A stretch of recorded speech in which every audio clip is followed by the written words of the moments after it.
শেখ ওয়াসিম। পিতার নাম? মোহাম্মদ সাইদ শেখ। গ্রাম? দক্ষিণ শামসি, ইউনিয়ন? বেদবাড়ি। আপনাকে কি হয়েছে? আপনাকে কি হয়েছে? আমাকে মাথায় রড দিয়ে বাড়িয়েছে, 6টা সেলাই লাগিয়েছে, কোভিড মনে লাগিয়েছিল, 6টা সেলাই গেছে, এই পায়ে মারেছে।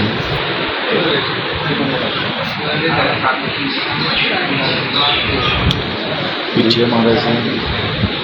শরীরের বিভিন্ন জায়গায় এলোপাতালি মানে মারপিট করেছেন। কারা করেছেন? করেছে মিল্টন, হ্যাঁ। মোহাম্মদ মিল্টন মণ্ডল, মাসুদ, তারপরে আছে আপনার সেলিম ফারুক। ফারুক মেম্বার? ভবানী। এই কখন মারছে? 7টা 8টা সকাল না রাত্রে? রাত্রে। কোথা থেকে মারছে? ভবানীতে, বাজার থেকে। মানে হঠাৎ করে আক্রমণ করছে না আপনার তর্ক তো কি কথা কাটাকাটি হয়েছে? কোনো কিচ্ছু না, আমার 3 মাস আগেও মারেছে। 3 মাস আগে আমার এই হাত টেন ভাঙেছে। এমপি যখন নমিনেশন করলো সেলিম আলতাফ জজ, পরের দিন বিকেলে আমাকে এই বাম পা আর এই হাত ভাঙিয়ে দেয়। কারা ভাঙে? এই সেলিম ফারুক, মিল্টন, মাসুদ, এই গ্রুপে।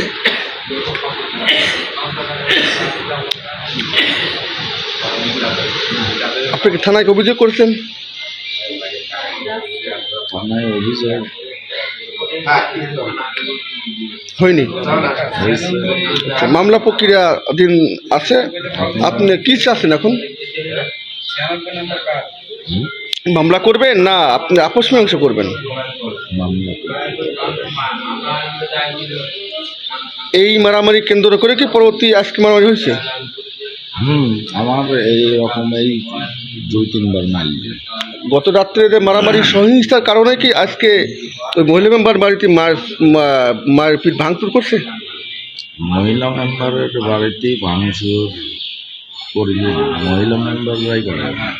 ওইটাই আইনি নাটক করে হাসপাতালে শুয়ে যায়। ওরা কি হাসপাতালে এখন আছেন? শুনলাম মহিলা মেম্বার এসে শুয়ে রয়ে।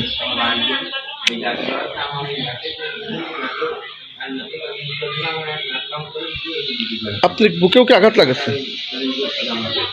বুকে লাগেছে, পিঠে লাগেছে, মাথায় মানে লাগেছে, শরীরে বিভিন্ন জায়গায় এলোপাথালিভাবে আপনার মারপিট করেছেন। মানে আপনাকে মেরে ফেলার যে উদ্দেশ্যে মারছেন না ভয় দেখানোর জন্য? আমার এর আগেও আমার হাত পা ভাঙিয়ে দিয়েছে। আবার এই দিনে আপনি কি করেন এমনিতে কর্ম কি করেন? আমি পেশাগত পল্লী চিকিৎসক RMP। কোথায় আপনার অফিস? ভবানীপুর। ও, মানে ছোটখাটো রাজনীতির সঙ্গে জড়িত আছেন?